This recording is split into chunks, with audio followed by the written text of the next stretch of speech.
Bonjour tout le monde, mon nom est Julien Brault, cofondateur de Arbekin. Aujourd'hui, je vais vous parler de la rémunération des PDG. En fait, je lisais dans Wall Street Journal qu'il semblait pas vraiment avoir de corrélation entre le niveau de paye des PDG et leur rémunération. Et ça m'a mené à une étude justement, qui a été réalisée par le Wall Street Journal en collaboration avec une firme de data mining. Et il arrivait avec bon, les 5 PDG les mieux payés, les moins payés. Et effectivement, il y en a qui sont très bien payés et qui n'ont pas de rendement, mais il y en a aussi qui sont très, très bien payés et qui ont des rendements exceptionnels. Mais moi, ce qui m'intéressait, c'est les moins payés, donc les PDG les plus pauvres. Puis pauvre est un terme relatif parce que souvent, sont vraiment riches, mais ils ont juste des salaires qui sont bas. Mais la raison pour laquelle je parle de ça, c'est que c'est bon pour les actionnaires. Si le PDG est payé un bas salaire, là, je suis en train de mettre le nom du PDG de Google dans la recherche, mais la compagnie dirigée par Larry Page et Alphabet. Désolé de ma confusion. Donc, Alphabet. Donc, ça, c'est Alphabet est la compagnie qui paye le moins cher pour son PDG. Bon, on s'entend que Larry Page, le PDG, est un multimilliardaire. Il n'a pas vraiment besoin d'argent. Justement, s'il fait bien son travail, son bloc d'actions qui vaut plus que 10 milliards, je ne sais pas exactement le prix, s'apprécie. Et donc, il finit par quand même faire de l'argent sans se payer un salaire. Donc, lui, il est à 1 dollar. Par contre, en 2018, le rendement pour les actionnaires a été de moins 0,8 donc, il n'a rien coûté, mais il n'a pas généré beaucoup de valeur en 2018. Cela dit, je pense qu'il faut regarder plus qu'un an pour évaluer la performance d'un PDG. Je pense que Larry Page a généré quand même beaucoup de valeur au fil des années pour les actionnaires et il ne coûte pas très cher. Si on regarde le titre en particulier, c'est un ratio court-bénéfice qui est relativement élevé, mais pas si élevé pour une entreprise technologique avec un avantage de taille comme Google. Alphabet, justement, qui est propriétaire de Google, YouTube, qui a une division qui s'appelle Waymo de voitures sans conducteur. Donc, quand même une entreprise exceptionnelle qui a une valorisation de à peu près 800 milliards. Les recommandations d'analyse, c'est renforcer. C'est un peu moins fort que acheter, mais ça veut dire on est quand même positif.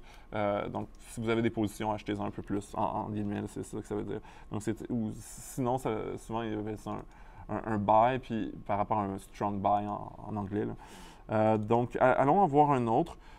Twitter, qui est une compagnie que j'aime moins, juste sur le plan de l'avantage concurrentiel et de plusieurs choses, mais qui a quand même un ratio court-bénéfice moins cher et une marge de profit plus élevée. Fait que maintenant, je regarde juste sous l'angle de ces ratios-là.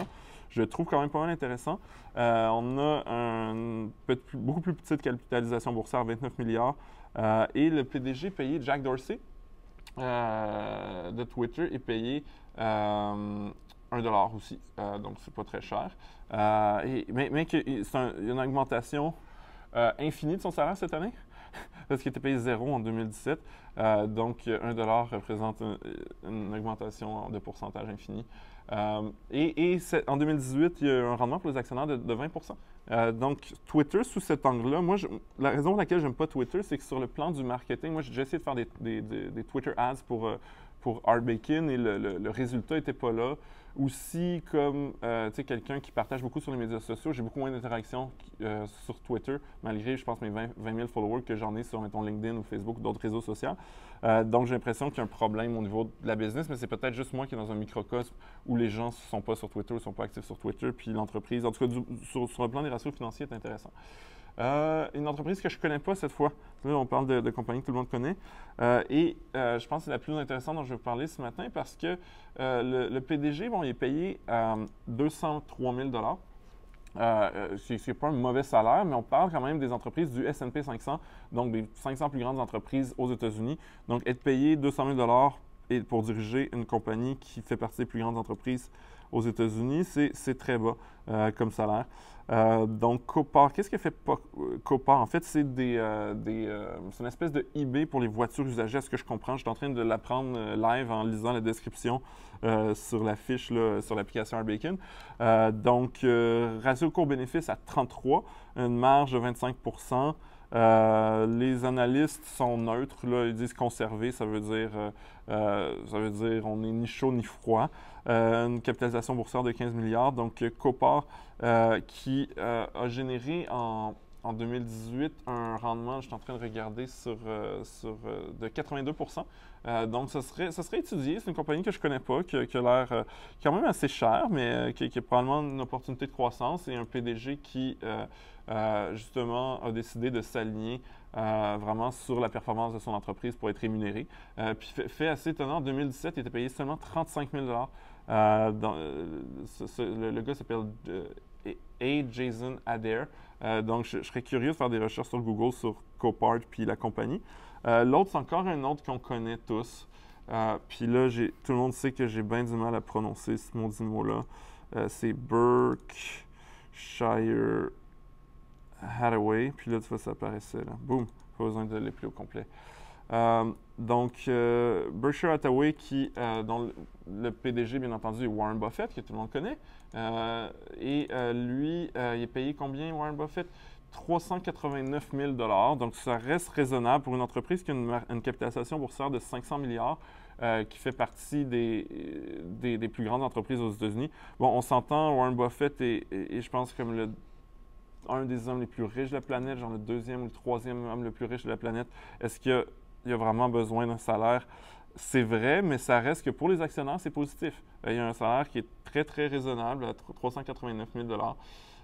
Et c'est quand même intéressant, j'ai l'impression que ça reflète la personnalité de Warren Buffett. Il ne s'est pas payé un salaire d'$, il s'est dit, je fais un travail, je veux quand même, je veux un salaire modeste, mais modeste est un grand mot, mais je veux dire, pour ce type de travail-là, je veux un salaire quand même qui est tangible et qui est très, très bas, en fait, pour ses pairs du S&P 500. Je pense qu'il est les quatrièmes moins payés, même s'il y a une des plus grandes entreprises. Berkshire Hathaway qui a un rendement de 3 en 2018, donc pas un rendement exceptionnel. Puis bon, la dernière compagnie qu'on va regarder, celle-là, son PDG, il est le plus payé des 5 moins payés. Son nom, c'est Valentin Gapontsev. La compagnie, c'est IPG Photonics. Et la compagnie a perdu beaucoup d'argent. Je ne sais pas si elle a perdu beaucoup d'argent, mais le stock a perdu beaucoup de Photonics, c'est ça? Pourquoi j'ai marqué upgrade? Maudit autocorrect. IPG, pas... Oui, bon, ça paraît. Yeah. Donc, on va aller voir IPG. Donc, ratio court-bénéfice de 20. Donc, l'entreprise est quand même profitable. Valorisation de 7 milliards. Mais effectivement, si on regarde en 2018, la compagnie a généré un rendement négatif de 47 pour les actionnaires. Le PDG payé 1,7 million de dollars par année, ce qui, dans un monde fou comme celui des PDG du S&P 500, fait partie d'un salaire misérable. Donc, je ne sais pas, je ne connais pas l'entreprise. Elle fait des lasers, des diodes. Donc, honnêtement, c'est une entreprise qui revend des composantes à d'autres entreprises. Peut-être qu'il y a une occasion d'acheter, mais je ne connais ni l'industrie et les chiffres qu'on a, c'est que l'entreprise, en tout cas, a mangé une volée en 2018. Il faudrait comprendre pourquoi. Donc, c'est à peu près tout ce que je voulais vous présenter en termes des actions dirigées par des PDG qui sont sans le sou, entre guillemets. C'est toujours intéressant. Moi, je pense que quelqu'un qui dit, tu sais, plutôt que juste me payer par rapport en salaire, un PDG qui dit, ben moi, je vais être payé quand l'entreprise, quand les actionnaires vont avoir du succès, je trouve ça intéressant. Cela dit, je trouve qu'il y a trop c'est tous des régimes d'options. La plupart de la paye des PDG, c'est pas des salaires il y a des salaires de base, mais c'est beaucoup en fonction de la performance du stock. Et le problème avec ça, c'est que souvent, ça amène les gens à gérer à court terme et à faire des annonces, faire beaucoup de bruit. Donc c'est ça. Donc, sur ça, je vous invite à télécharger Arbekin sur Google Play, le App Store.